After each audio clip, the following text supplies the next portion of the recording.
জীবনটা তখনই সুন্দর যখন আপনি আপনার প্রিয় মানুষটা আপনার পাশে থাকবে, আপনাকে সাপোর্ট করবে, শক্ত করে হাতটা ধরে রাখবে। এমন মানুষ যদি আপনি জীবনে পান না, তাহলে আপনার আর কিছু লাগে না। ফুল পছন্দ করে না এমন মানুষ খুবই কমই আছে। আমি কিন্তু ফুল অনেক বেশি পছন্দ করি। আর তার থেকেও বড় কথা, ফুলের থেকে কিন্তু আমি ঘোরাফেরা করতে কিন্তু অনেক বেশি ভালোবাসি। আজকে গেছিলাম রাজশাহী পাড়ে, আর তার সাথে সীমান্ত বিজিবি আর তার সাথে সুন্দর সুন্দর অনেকগুলো ফুলের টপের সাথে দেখা হয়ে গেল, ধানের শীষ মার্কার সাথেও দেখা হয়ে গেল। আর সব থেকে বড় কথা কি জানেন, আমি না একটা গাছের উপরে উঠেছিলাম, অনেক সুন্দর একটা ভিউ। আর রাতের রাজশাহী শহরটা কেমন ঘোরাফেরা করে আপনি কেমন মজা পাবেন। আসলে রাজশাহী শহরটা কি সুন্দর, তাই না? কত ক্লিন।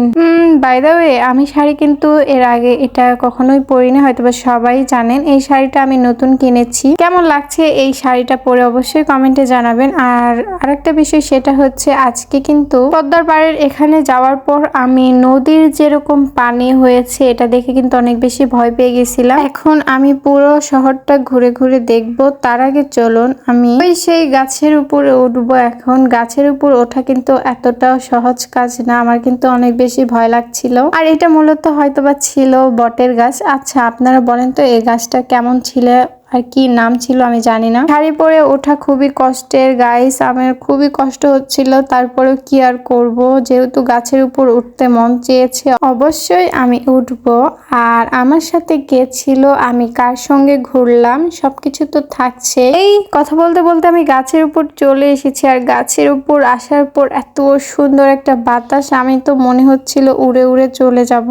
সবাই তো আমাকে বলে আমি নাকি চিকন, আমি নাকি বাঁশের কুঞ্চির মতন, আমাকে না একটু বাতাস হইলেই উড়ে যাবে। আমাকে সবাই কি বলে জানেন, আমি নাকি কক্সবাজার গেলে আমাকে সমুদ্রের ঢেউয়ে নিয়ে চলে যাবে। কত কথা, কত মানুষ কথা বলে, বাট শাড়ি যে পরি আমাকে যে সুন্দর লাগে, এই সুন্দর কে আর বুঝাবে বলেন। অনেকে এসে আবার বলবেন আপনি আবার সুন্দর করে, আপনি তো অসুন্দর একটা মানুষ। তো যাক, আমার কাছে আমি নিজেই সুন্দর, কাউকে বলতে হবে না। তারপর এসেছিলাম রাজশাহী মুক্ত মঞ্চে। তো মুক্ত মঞ্চের এখানে অনেক রকমের ফুলের গাছের সাথে দেখা হয়ে গেল। এখান থেকে আমি 2টা টপ নিয়েছিলাম, অনেক সুন্দর ছিল আর অনেক বেশি ভালো ছিল। তো তারপর ঘোরাফেরা করতে করতে আমার প্রায় রাত হয়ে এসেছে।